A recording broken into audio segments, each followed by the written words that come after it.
So while I know it is frowned upon using generators, especially out in the woods, but be responsible about it by trying to clear out as much of this dry grass and brush as possible.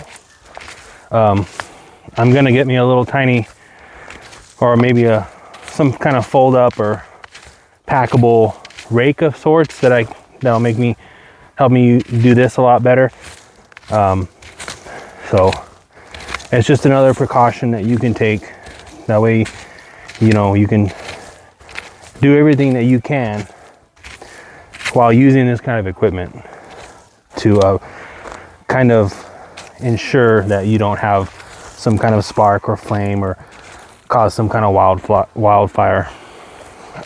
So I know this is kind of crude, but this is this is for the creature comforts that we all have. I'm just gonna run this generator right now just to show how it works, how loud it is, and just real fast. It's not going to be long-term type of thing that I know of yet, but yeah, so just do your best to kind of clear as much dry stuff away from the generator, like defensible type of space. But the other thing I wanted to point out, and you probably saw me do it in my clip earlier, is I tie a knot right here on the handle, because it prevents, one, if someone's gonna take your generator, they're gonna have to unplug that and then untie it. And if you're in your campsite, it kind of gives you some time to react, unless they just cut it and run. And also it prevents, if you were to trip on the cord anywhere along this line, it ensures that it doesn't come unplugged, so you have to come back and plug it back in. So I'm gonna show you how to operate this. It's a Westinghouse iGen2200.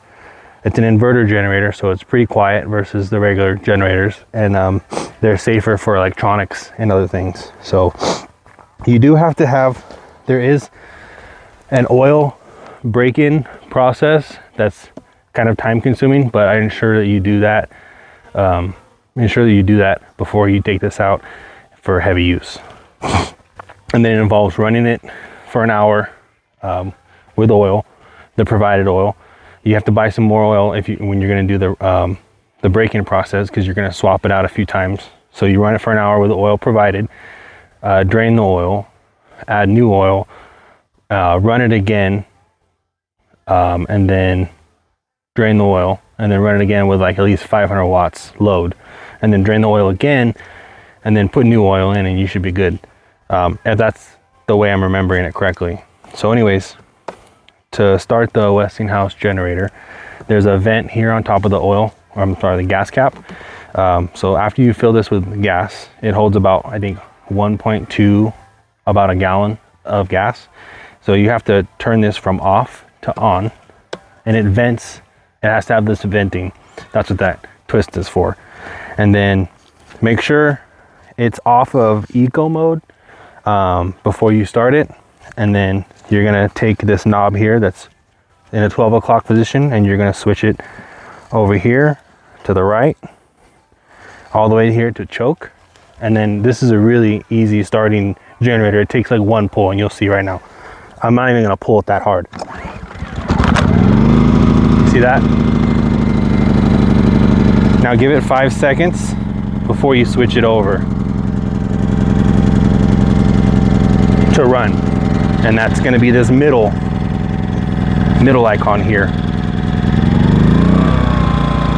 See? And so now it's running, and that's without a load. And I'm going to go turn the Runaway on and give it a load from the AC unit, and show you how loud it is over here and back over there where we're going to be camping at. Now right now I have it running the AC inside the Runaway at high, cool, all the way up. The numbers turned up all the way up to 7, and this is how loud it's running. I even have some LED lights plugged in, some other little electronics that are charging through the power bricks that they use. And this is about how as loud as it's running right now.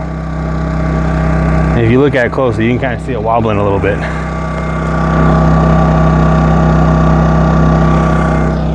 So let me take you back up there and I'll show you how loud it is from where we're going to be camping at. Okay, so this is where we're going to be camping at. This is our table. We have all the solar propped on. And I don't know, I'm using a microphone, so I don't know if it's going to pick up the generator sound, but it's fairly faint from here. And the loudest thing you're going to hear when you're over here is going to be the AC unit. I don't know if you can hear that or not. So that's running. So that's probably going to be the loudest thing that you're going to hear before you even hear the generator running down there in that little dried out creek area that I have. And I'm going to disconnect this microphone and see if you can hear it with the built-in microphone on. I disconnected that microphone, so it's picking up more ambient noise. And I'll go over here. Sarah's got music playing. And I'll go over here to the edge of our camp. So we have a tree that runs the perimeter here.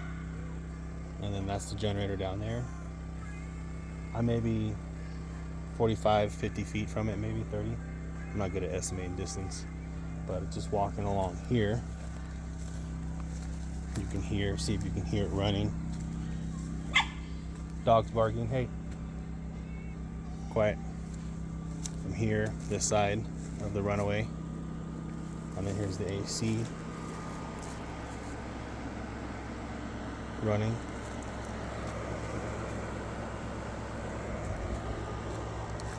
And that's from over here. So it's a really quiet generator. Really good for if it's really hot and you want to run the AC in the Runaway there.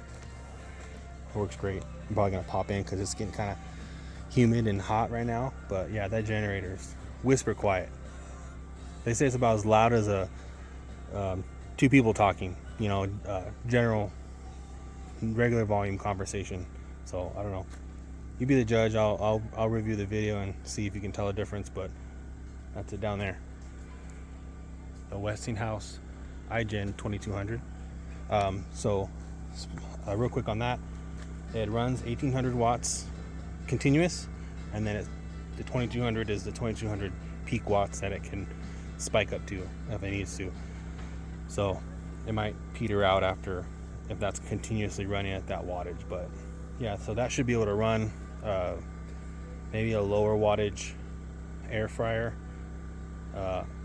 You could use a 1000-watt microwave with that, easy. 900, 1500 watts for like a minute, 2 minutes, you know, whatever how long it takes you to use the microwave. You can use it for a lot of different appliances. And the cool thing is it has 2 plugs on it, so I can run another extension cord somewhere else, and that could run, you know, there's the options on that thing are endless.